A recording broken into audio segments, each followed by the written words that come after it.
Saat menyampaikan tuntutan, massa sempat bentrok dengan polisi. Kedua belah pihak saling dorong hingga polisi menembakkan water cannon untuk membubarkan massa. Massa terpecah ke berbagai arah, tapi sebagian tetap bertahan di sekitar Jalan Gatot Subroto. Di mana hari ini mereka digaji dengan tinggi, tapi kebijakan-kebijakan yang harusnya pro terhadap rakyat dia tidak lakukan. Namun mereka mempercepat RUU yang pro terhadap oligarki sehingga mementingkan kepada oligarki itu sendiri. Wakil Ketua DPR Sufmi Dasko Ahmad mempersilahkan masyarakat untuk menyuarakan aspirasinya kepada DPR RI. Menurut Dasko, pihaknya menghormati hak yang dimiliki masyarakat untuk berkumpul, menyatakan pendapat asalkan dapat disampaikan dengan tertib. Dasko bilang apa yang disampaikan massa akan menjadi bahan introspeksi bagi DPR. Ya, pada dasarnya kan kita menghormati hak untuk berserikat, berkumpul dan menyatakan pendapat, dan tentunya menyuarakan aspirasi kepada DPR RI kita akan terima dengan baik dan kita akan lakukan juga introspeksi ke dalam. Namun kami himbau kepada para yang masyarakat maupun adik-adik yang menunjukkan aspirasi ke DPR agar tertib dan melalui aturan yang berlaku. Menurut Ketua DPR RI Puan Maharani, semua masukan dari masyarakat akan membantu perbaikan kinerja DPR. Ia pun mengajak masyarakat untuk sama-sama berbenah dalam membangun bangsa. Ya, mari kita sama-sama saling hormat-menghormati dalam menyampaikan aspirasi. Kami juga di DPR akan menampung semua aspirasi dan tentu saja semua aspirasi itu akan kita sama-sama bicarakan untuk kita sama-sama perbaiki. Saudara, suara rakyat menggema menyuarakan tunjangan DPR yang dinilai tidak masuk akal. Masyarakat meminta wakil rakyat peka dengan kondisi ekonomi masyarakat. Tuntutan demonstrasi warga di depan gedung DPR RI hari ini kita akan bahas dengan Direktur Eksekutif Parameter Politik Indonesia Adi Prayitno dan Ahmad Irawan, anggota Komisi 2 DPR RI dari fraksi Partai Golkar. Selamat malam, Bung Adi, Bung Irawan. Malam, Mas. Malam. Saya ke Bung Irawan dulu kalau gitu. Sebagai orang yang duduk di DPR, yang tadi siang didemo sama banyak masyarakat. Saya konfirmasi dulu. Tadi polisi bilang katanya pendemo ini sudah diterima di internal DPR sebelum kericuhan terjadi. Apa betul begitu?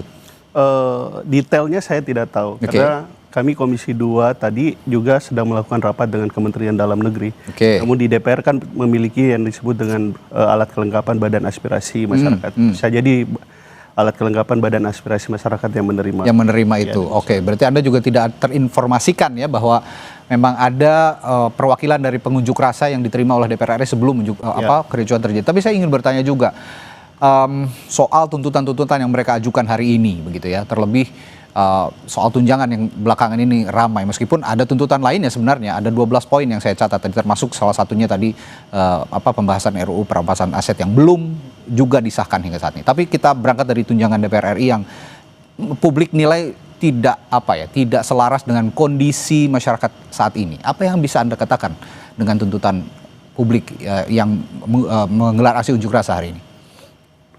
Yang pastinya begini, tadi Ibu Puan, Pak Dasko, selaku pimpinan DPR telah menyampaikan sikap dan pendapatnya bahwa yang pertama yang dilakukan oleh para demonstran tadi, publik, masyarakat yang menyampaikan protes, itu bagian dari hak untuk menyatakan pendapat, bagian dari kebebasan berekspresi, dan itu bagian yang kami di DPR menghormati, dan itu juga bagian introspeksi kami terhadap apa yang disampaikan oleh publik dan demonstran tadi itu.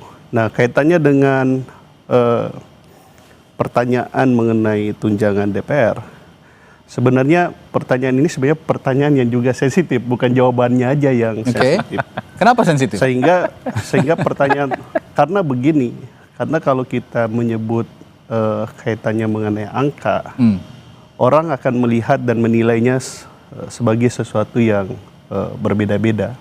Nah, kalau saya sendiri memahami sebagai anggota DPR, yang namanya tunjangan itu adalah tunjangan yang digunakan oleh anggota DPR dalam konteks keberadaannya untuk memperjuangkan aspirasi masyarakat dan kemudian kepentingan di dapilnya, sehingga apa yang kemudian terangkum dalam apa yang ditransfer ke masing-masing anggota DPR ya sebenarnya kembali ke masyarakat juga, karena tunjangannya adalah tunjangan dalam konteks memperjuangkan aspirasi masyarakat dan kepentingan daerah pemilihan gitu.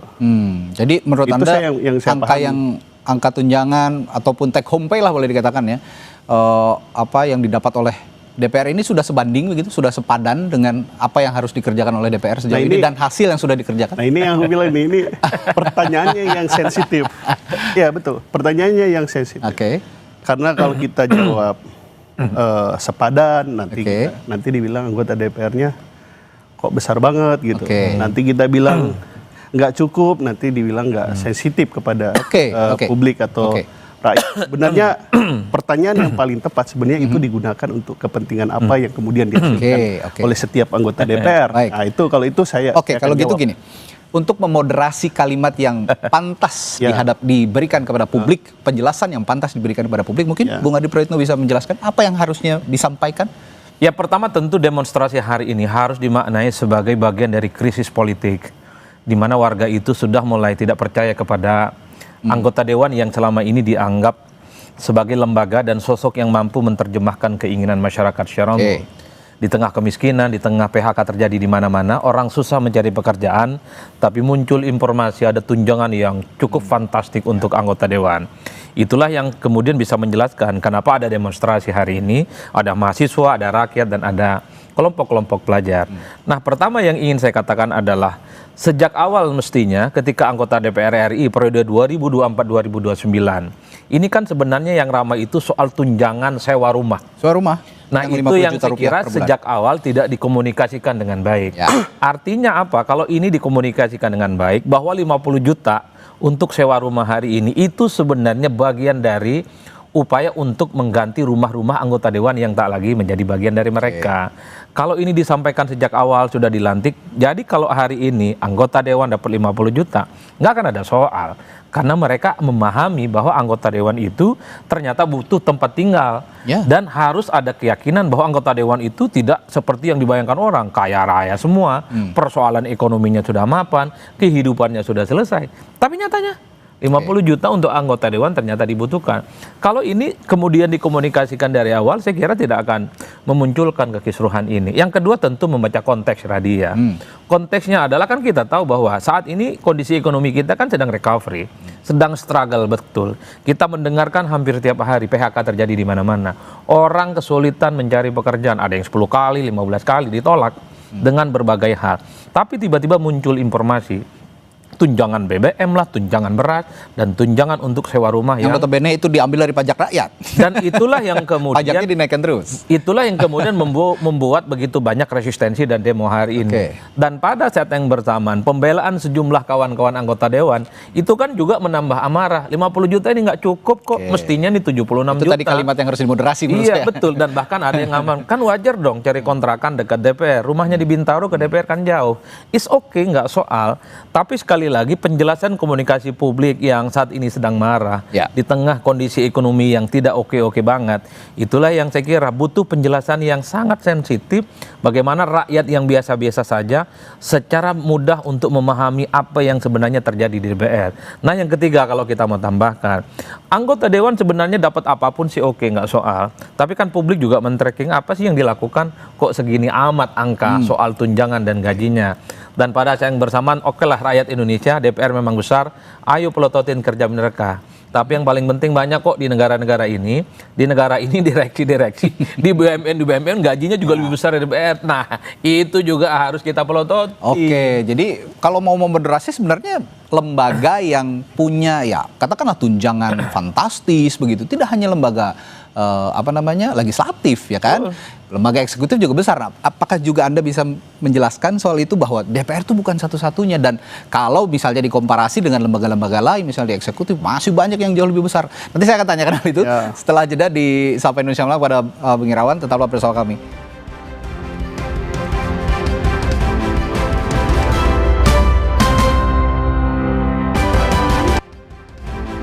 lanjutkan lagi perbincangan di Sapa Indonesia Malam, saudara. Tadi saya bertanya ke Bung Irawan soal bagaimana memoderasi kalimat kepada publik begitu ya, supaya publik juga paham bahwa anggota DPR juga perlu amunisi lah untuk bekerja begitu. Perlu amunisi bekerja sehingga jumlah yang ditetapkan untuk tunjangan itu yang memang benar-benar terpakai untuk kerja, bukan yang lain-lain.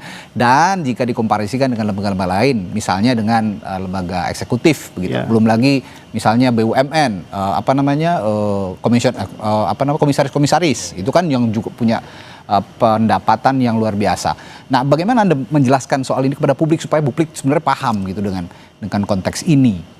Saya ingin mengatakan bahwa DPR itu satu lembaga yang sangat penting dalam satu negara demokrasi. Karena satu-satunya lembaga yang bisa melakukan check and balances terhadap kebijakan presiden itu hanya Dewan Perwakilan Rakyat, DPR. Fungsi-fungsi segregasi aspirasi itu bisa dilakukan oleh anggota DPR. Nah, dalam konteks pertanyaan tadi itu, kami ingin mengatakan bahwa sebenarnya sebagian besar dari apa yang kami terima itu juga kembalinya kepada masyarakat, karena bagian dari tunjangan tersebut itu tunjangan dalam rangka meningkatkan fungsi kita sebagai selaku anggota DPR. Kaitannya dengan lembaga pemerintahan lain, BUMN, karena kebetulan saya hanya membidangi pemerintahan dalam negeri, bukan tidak membidangi BUMN. Jadi saya tidak punya pengetahuan yang cukup terkait dengan penghasilan di BUMN. Nah, kalau gitu begini, mungkin publik tidak akan terlalu resah, tidak akan terlalu banyak gejolak ketika DPR juga memberikan fungsinya dengan baik, memberikan kinerjanya dengan baik gitu, kira-kira Bung Adi ya, supaya publik juga terpuaskan. Yang namanya publik ini mungkin Bung Irawan punya yang kita sebut publik itu di konstituen, di dapil gitu. Itu mungkin memang paham dengan kinerja Pak Irawan. Tapi ini kita berbicara publik secara umum. Misalnya di Jakarta saja dengan gejolak yang luar biasa seperti tadi gitu. Apa yang bisa Anda tunjukkan kepada publik secara umum gitu, bahwa kinerja DPR ini sebenarnya bisa diperbaiki dan akan ada kerja nyata kok untuk publik. Nah, itulah tadi salah satu tadi yang disampaikan Pak Adi Prayitno, bahwa sebenarnya persoalan yang muncul di publik saat ini itu bukan hanya persoalan nominal atau angka, tetapi juga kaitannya dengan sosialisasi dan komunikasi terkait dengan kebijakan tersebut kepada rakyat, agar kemudian rakyat mendapatkan cukup penjelasan terkait dengan keuangan atau penghasilan atau tunjangan yang diberikan kepada DPR itu dalam rangka meningkatkan fungsi legislasi, fungsi pengawasan dari anggota DPR itu sendiri. Nah, kaitannya dengan apa yang kemudian telah dilakukan oleh DPR, saya menyadari dan sebagian besar anggota DPR di DPR menyadari bahwa salah satu tantangan yang dihadapi oleh setiap anggota DPR RI itu adalah terkait dengan kepercayaan publik. Tetapi kalau kita mengukur apa yang kemudian dikerjakan selama ini, banyak kemudian kinerja pemerintahan ini itu juga kualitas kinerjanya itu berdasarkan hasil pengawasan. Bicara soal kualitas kinerja, Anda kan juga di Komisi 2 ya? Komisi 2. Sekarang saya juga pengen tanya, di Komisi 2 sedang membahas apa saja yang produk legislasi ya, kita berbicara produk legislasi yang langsung berkaitan dengan publik dan bisa diwujudkan dengan cepat misalnya. Nah, misalnya saya di Badan Legislasi DPR dan Komisi 2 DPR. Satu, kaitannya misalnya efisiensi terkait dengan biaya penyelenggaraan pemilihan umum. Itu sangat tinggi, kemudian kami minta untuk dilakukan rasionalisasi terhadap anggaran pemilu itu selesai. Yang kedua, kemudian kami juga meminta tadi melalui Kementerian Dalam Negeri misalnya kaitannya dengan pajak bumi dan bangunan agar dinaikkan secara wajar dan proporsional, tidak kemudian langsung secara signifikan yang itu bisa membebani rakyat. Kemudian legislasi kami sedang mendorong terkait dengan badan usaha milik daerah yang saat ini banyak dari aset-aset BUMN tersebut. Jadi ada banyak. Soal pajak-pajak yang ramai di daerah itu juga Komisi 2 kawal itu ya? Kami kawal dan itu bagian dari kesimpulan kami dan kami sampaikan kepada Kementerian Dalam Negeri, dan itu juga sebenarnya pemerintah juga melalui Menteri Dalam Negeri memberikan inisiatif dan itu menyampaikan kepada kami, telah memberikan edaran agar tidak ada kenaikan yang signifikan terkait dengan pajak bumi dan bangunan. Itulah fungsi DPR, mengingatkan pemerintah agar kemudian tidak mengambil kebijakan yang eksesif. Bung Adi, kalau Bung Irawan ini bisa mengelola sepertinya, mengelola kerja-kerja nyata lah, boleh dikatakan begitu. Tapi bagaimana dengan anggota yang lain? Ini kan kita ngomong kalau DPR semua aja dipukul rata begitu. 580 lebih anggota DPR kayaknya kelakuannya sama aja begitu gitu. Gimana biar bisa publik tuh paham? Saya kira memang biang huru hara kekisruhan ini pertama, ada satu keyakinan bahwa anggota dewan itu selesai dengan dirinya, terutama secara ekonomi. Jadi soal gajinya besar, mau sedang ataupun kecil itu nggak masalah. Karena kita mendengarkan selama ini anggota dewan kalau sudah bicara atas rakyat, mengabdi, selesai semuanya, nggak ada urusan dengan berapa pun dapat upah ataupun dapat keuntungan-keuntungan yang didapatkan sepanjang menjabat. Kan itulah yang mengkonfirmasi bahwa sebenarnya Pak Dewan itu mau digaji berapapun nggak ada persoalan. Tapi nyatanya itu kemudian menjadi perbincangan adalah tunjangan ini, tunjangan itu yang kemudian dianggap tidak cukup. Itu dalam hal satu. Nah yang kedua memang harus diakui banyak sekali yang sebenarnya ingin tahu sebenarnya men-tracking, mengukur bagaimana anggota dewan itu bekerja. Kan variabelnya dua, kuantitatif dan kualitatif. Ya. Dari segi kuantitatif tentu orang bertanya-tanya, sebenarnya apa saja progress report yang sudah dimainkan oleh kawan-kawan anggota dewan sejak dia dilantik menjadi seorang yang kemudian dianggap sebagai legislator. Kan orang ingin tahu dari segi jumlah. Lalu dari segi kualitatif, ketika muncul isu-isu yang krusial di rakyat, mulai dari politik, mau dari ekonomi, mau dari hukum, ada tiga kemudian anggota dewan yang pasang badan misalnya, dia memberikan pembelaan kepada rakyat bahwa dialah pejuang rakyat yang sebenarnya. Beberapa waktu yang lalu kisruh terkait dengan bendera One Piece, tapi kita tidak mendengar ada yang pasang badan bahwa rakyat jangan pernah takut untuk mengibarkan bendera One Piece, itu bagian dari demokrasi. Ada yang bicara seperti itu ya? Saya kira banyak ya. Kalau banyak tidak, tapi kan ini tidak menjadi sebuah sikap politik secara terbuka. Satu persatu iya. Yang melembaga. Yang melembaga, ini kan sikap personal. Misalnya ketika ada kenaikan PPN 12% beberapa waktu yang lalu, nggak muncul juga sikap kritisnya. Secara kelembagaan DPR merekomendasikan, terutama DPR yang terkait, bahwa ada sesuatu yang nggak make sense dan nggak masuk akal ketika PPN naik misalnya 12%. Begitupun dengan informasi-informasi yang lain. Publik itu hanya ingin tanya bahwa ketika ada isu yang menjadi concern publik, concern rakyat, anggota dewan secara kelembagaan, terutama komisi-komisi yang terkait, itu memberikan statement dari hasil RDP mereka. Kementeriannya dipanggil, kemudian ada feedback, dan disampaikan apa rumusannya. Itulah yang saya kira untuk men-tracking apa yang dilakukan oleh anggota dewan. Tentu anggota dewan banyaklah satu dua yang ngomong, tapi sekali lagi mereka mengatasnamakan pribadi, tidak kelembagaan. Nah yang ketiga saya harus akui anggota dewan itu bukan hanya soal personal, bukan hanya membawa dirinya. Saya tidak ingin membela anggota dewan, tapi minimal ada satu diskursus yang kita tahu bahwa DPR itu seperti perusahaan dia, karena dia begitu banyak mengentertain, begitu banyak orang yang dikoordinir. Misalnya anggaplah setiap bulan dapat 100 atau 150 juta, kan ada tunjangan-tunjangan yang harus diberikan. Ada infak kan, misalnya buat fraksi, ada buat partai, pusat, kabupaten, kota, dan provinsi, kan kewajiban anggota dewan diberikan. Belum lagi misalnya memaintain bagaimana basis-basis konstituen. Setiap kunjungan dia butuh logistik dan seterusnya. Infak yang saya maksud itu adalah iuran faksa dalam tanda kutip. Karena anggota dewan ini kan dia punya iuran sepertinya, bagaimana dia untuk mendinamisasi struktur baik mungkin di fraksi ataupun di partai. Jadi sebenarnya total yang disebut dengan 100 atau 130 itu kos politik, itu adalah sebenarnya nggak ada artinya kalau itu dicacah satu persatu untuk kepentingan anggota dewan secara umum. Tapi sekali lagi harus dijelaskan dong yang kayak gini-gini ke publik bahwa apa yang didapatkan oleh anggota dewan kalau dihitung dengan kos politik dari rapat ketemu rakyat, ada infak buat fraksi, buat partai, ini kurang dan minus loh anggota dewan. Kan kalau begitu jalan ceritanya ya kalau saya pinjam, jadi yang bilang kurang Pak Adi. Kalau saya pinjam pernyataan seseorang, jadi pemimpin itu kalau nggak memberi bukan pemimpin, gitu katanya. Nah, ini memang ada frasa seperti itu dan ada anggapan masyarakat itu kalau memang tidak diberi sesuatu tidak akan mau bekerja untuk anggota dewan, terutama yang memelihara konstituennya begitu kan, itu juga rakyat begitu yang harus dipelihara, ya itu harus memberi gitu karena. Nah, Mas Adi, tapi kalau begini Bung Adi, kalau kita bicara konteks tadi kos politik yang begitu mahal, berarti ya itu yang harus dijelaskan kepada publik bahwa kos politik itu mahal, sistem demokrasi yang harus dirubah atau bagaimana? Ya pertama memang harus dijelaskan bahwa anggota dewan itu tidak hanya membawa dirinya, tapi dia membawa keseluruhan kepentingan partai, kepentingan fraksi, kepentingan konstituen dan dapil basis yang diwakilinya. Kalau itu dijelaskan semacam kalau kita bikin RAB, kayak semacam bikin rancangan anggaran. Jadi kalau dijelaskan ke publik, ini loh yang gaji didapatkan tiap bulan dengan pengeluaran yang dilakukan oleh anggota dewan, ini nggak sepadan. Kalau itu bentuk akuntabilitas publik, disampaikan secara terbuka, oh iya ya anggota dewan itu ternyata sekalipun besar pendapatannya, tapi pengeluarannya jauh lebih besar. Itu akan make sense. Itulah yang saya kira dalam konteks itu supaya untuk mengamputasi dan diskusinya tidak itu saja. Sorry itu saya harus kita katakan, kan banyak juga rakyat tidak tahu. Anggota dewan Irawan itu macam perusahaan dia. Banyak hal yang Ini- harus dia kelola, banyak hal yang dia tanggung jawab, kira-kira begitu. Oke, Pak. tapi ada satu hal yang menarik juga tadi yang diungkapkan oleh Bung Adinan. Harus saya tanyakan ke Bung Irawan.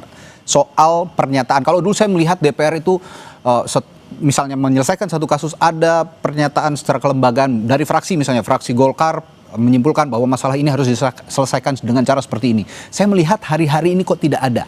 Itu yang mungkin menjadi kritik publik. Kenapa permasalahan ini tidak diselesaikan secara terlembaga, tetapi ya itu tadi, pendapat individu yang muncul. Jadi seolah-olah ini bukan kerja kolektif lembaga yang namanya DPR RI gitu. Sebenarnya telah terlembaga. Hasil-hasil rapat DPR bersama pemerintah itu kan menghasilkan satu kesimpulan dan menjadi rekomendasi DPR kepada pemerintah. Oke. Cuma mungkin ada dua hal menurut saya. Bisa jadi karena tidak tahu, misalnya karena tidak mengikuti rapat DPR bersama pemerintah sehari-harinya. Yang kedua memang tadi telah a priori terhadap DPR karena ketidakpercayaan Nepotisme. terhadap DPR tadi. Oke. Nah, itu berarti harus dibangun lagi kepercayaan. Nah inilah tadi yang kemudian dikatakan oleh pimpinan DPR bahwa apa yang kemudian disampaikan rakyat publik melalui aksi demonstrasi itu adalah bagian dari koreksi yang berupaya untuk terus kami perbaiki. Tapi kami juga berharap agar apa yang kami kerjakan bisa ditonton oleh publik gitu. Ya. Yang pertama tadi soal transparansi, akuntabilitas, dialog, komunikasi yang diperbaiki. Dan cara kerja kelembagaan yang diperbaiki, saya kira juga publik akan paham jika memang ini bisa bisa terjelaskan kepada publik dengan gamblang tanpa ada sekat apapun, begitu itu ya. tantangan bagi DPR. Tapi Radi, di tengah situasi ekonomi yang tidak oke-oke saja, agak sensitif nyebut angka. Jadi sekalipun ada tunjangan, janganlah disebutkan itu. Makanya aku bilang tadi, bukan cuma jawabannya yang sensitif, pertanyaannya juga sensitif. Baik. Terima kasih Bapak-Bapak. Tadi perbincangan kami dengan Direktur Eksekutif Partai Politik Adi Praetno dan anggota DPR dari fraksi Partai Golkar Komisi 2 DPR RI Ahmad Irawan yang sudah bergabung di Sapa Indonesia. Terima kasih Bapak-Bapak. Kita jumpa